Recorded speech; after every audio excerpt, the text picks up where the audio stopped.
right, so Cowboy lessons to learn from this weekend. What are the biggest ones that jump out to y'all on the Autoflex Leasing fan text? Last time to play in a conference championship game, by the way, Cowboys 1995, Dolphins 1992, Washington 91, Lions 91, Browns 89, Texans, I'm not even going to count that. Every other team has made at least one appearance since 2002 in the conference championship game, and the Cowboys are on this list with Miami, Washington, Detroit, and Cleveland. Well, it is, I believe, time to adjust the expectations. Or the standards. How about that? One of the two. You get to choose. You either adjust your standards or adjust your expectations. So Troy Aikman made this comment. I think maybe it was taken a little bit out of context, but he was basically saying that if you have this type of lack of playoff success, you're no different from the Jets and the Jaguars. And people were tweeting me, here it is. If you don't do anything in the postseason, then you're really at the end of the day no different than Jacksonville or the Jets that didn't get in. And people asked me for my comments yesterday, and I said, dumb comment. Yeah. But you got it's going to be the same people that think Garoppolo should stay in San Fran. If you're not first, you're last people. The Talladega Nights fans. And to me, maybe I'm just thinking about it too much. The New York Jets and the Jacksonville Jaguars are dumpster fires. They're jokes. They're embarrassments. If you got drafted by them, you may not want to go there. And the Dallas Cowboys are nowhere near that conversation. So that's my perspective of disagreeing with Aikman. But that's if you ain't first, you're last. Yeah, I mean, listen. How you know different from them? You're a division winner every other year. This is spoken like a guy who played in an era where the better team won. And in a salary cap era when all these teams are basically, look at all these playoff games. Every single game this weekend was decided by a last-second something. Yep. All four. What? All four. The margins are so small.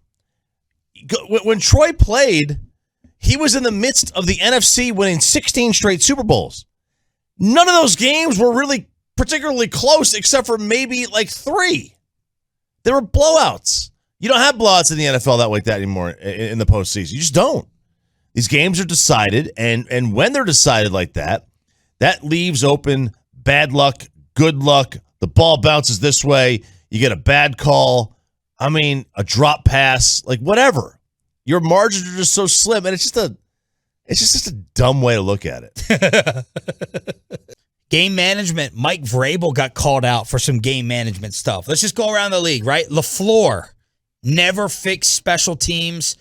10 men on the field as San Francisco ended their season. So Matt LaFleur getting called out. He says, yes, that's on me. Sean McDermott's defense. What were you doing defensively to allow Mahomes in 13 seconds to go 40 yards when it took Dak 13 seconds to run against San Fran? Well, they only rushed 3. Yeah, they had and then the lack of squib kick. Yeah. McDermott's getting killed. Kansas City had 2 timeouts, 3 timeouts? They had timeouts. And it looked like they were doing sidelines defense. Like the entire middle of the field's open. They've got timeouts. You don't need to do that. Yes, exactly. But then Mike Vrabel, who many people, me, put kind of like right up there with Belichick in terms of figuring out all the rules and the loopholes, he was getting questioned for stuff he was doing in the Titans game. Yeah, I mean, there was a couple things. Like he was inconsistent. You mentioned this last week, right? McCarthy was like inconsistent aggressiveness or something. I think that's how you used it. Yeah, sometimes 4th down, sometimes punt. Well, in this one, be what you are. He goes for it on 4th and 1 at the 40, the plus 40, but he doesn't go for 4th and 1 on his own 40, which is basically midfield. It's like, dude, you've got Derrick Henry. You go for 4th down every time on 4th and 1. And, and the other one is, he did, and this wound up, it didn't wind up hurting them because the game didn't go to overtime. But I think you had tweeted it, right? Why not just take the lead? Yeah. So explain that to me. Now, it's a tricky one. The analytics people said because the game isn't going to end at 7-6. So, or it was 16-16, wasn't it? Is that what it was? 'Cause they were down 16-6. I don't know. Okay. Whatever you're at. Yes, it was not going to end like that. But I think the other issue is, if you just look at the percentage chance that you have of converting a fourth and a 2-point conversion from the 1 yard line, your odds of converting that are almost the same as they are from kicking a field goal extra point from where it is now, right? You know how it's so far back now. It's like a 37-yarder or something. Your odds of getting 1 yard are all not quite the same because you're still over 90% for kicking the extra point, but they're close. It's like you're in the 80s versus the 90s, and you're going to double the amount of points you get. That's the reason. If you get, I think McCarthy has talked about this. If you get the penalty to get you to the 1, you always go for the 2, unless it's the end of game situation and all you need is an extra point. Tennessee running only one play before the clock stopped for the 2-minute warning. You said he had a 4th and 1 from his own 40, punted 4th and 2 from the Bengals 40, went for, took points off the board, went for 2 in a tie game instead of taking the lead. Yeah. So that's some coaching comparisons. What's the final verdict? I think ultimately you're probably right. I hate saying it because it gives all these guys a pass, but they all have really, really bad moments of game management.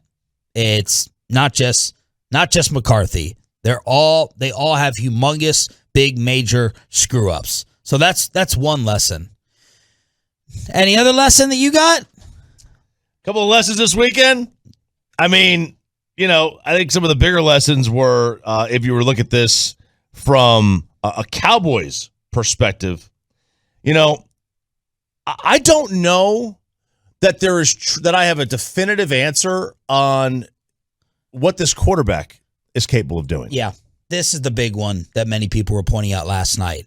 Like it was like we all sobered up during KC Buffalo, and everyone just went, man, like, because we had said this: if the Cowboys are playing their best, they can play with anyone, they can beat anyone, they can make it to the Super Bowl. And in watching that game between those two, man, it felt like we were in another class. It felt like we were in another universe in terms of the lack of penalties they were committing. I think at one point in the third quarter, it was like 3 or 4 total penalties being committed by the two teams. And then, like, how close do we want to put Dak to Josh Allen? Forget about Mahomes for a second. He's Patrick Mahomes. Yeah. But, like, a year ago in the offseason, if I put up a poll in the Metroplex about Josh Allen versus Dak would have destroyed him with the Tolos talking about him as the better player. And I'm not going to let you off the hook and forgetting that either, because I had to take a lot of abuse in that. Talking about Josh Allen versus Dak. Even Matt Stafford became a topic. But, man, we have to reassess elite and great and Dak's level off of the stuff Josh Allen can do. Well, look, he's not Josh Allen. No. And he's not Patrick Mahomes. Now, one thing that you can look at is, all right, they were a 12-win team this year. And chances are next year they're going to be a 10-win team or an 11-win team. And probably the year after. And the mark of a great quarterback is, or whatever you want to put on, great, elite, good, whatever. That level, like the great quarterbacks make the playoffs about 80% of the time. And then you have the super elite ones like Rodgers or Brady or Manning or wherever, and they make it 100% of the time. They don't miss. Is Dak Prescott, you have to answer this, is he closer to Jimmy Garoppolo or Josh Allen?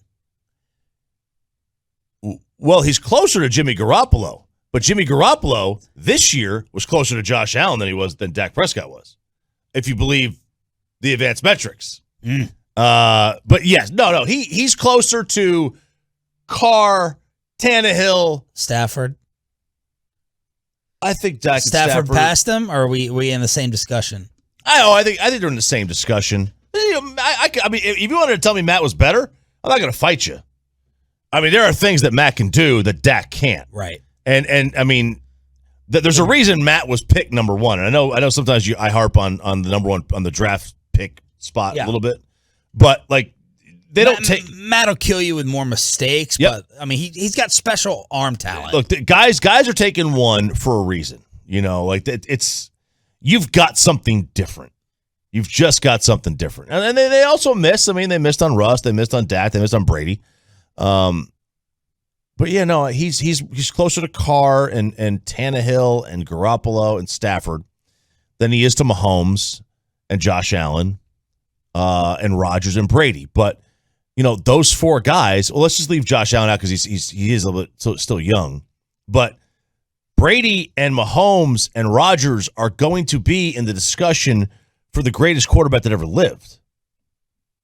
You know, like when you have a discussion of the greatest quarterbacks that ever lived, there's about 7 names that constantly pop up.